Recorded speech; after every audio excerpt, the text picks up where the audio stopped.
makhelwane awubona khashana inkinga yakho nganisonde vele abantu abasekudeni.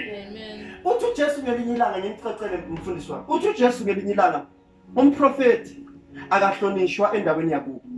But iprinciple lithi uqala kuphi? uJesu uthi umprofeti akahlonishwa endaweni yakubo ekhaya. But iprinciple lithi uqala kuphi?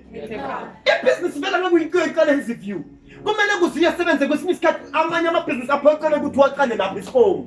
Laba abanezitolo beyimpahla sikwiza ungabasoli baqala ngokuthengisa baphethe. Namhlanje banezitolo zabo.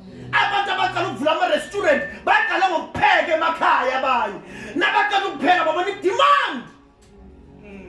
Baqala bayorenta izitolo. Angisheleni izandla ngoba.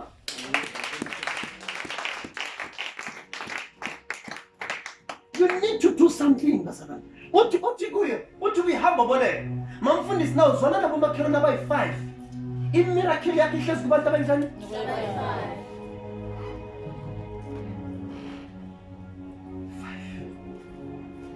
Now zwana na 100 yabantu imiracle yakhe ihlezi kubantu. Now zwana nabantu unenkinga. Nenzothi ngeke. Unani? Asikhulume iqiniso. Unani basalana? Uthi uyahamba uyoboleka.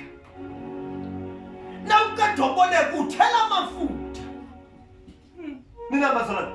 So amanye amagama that day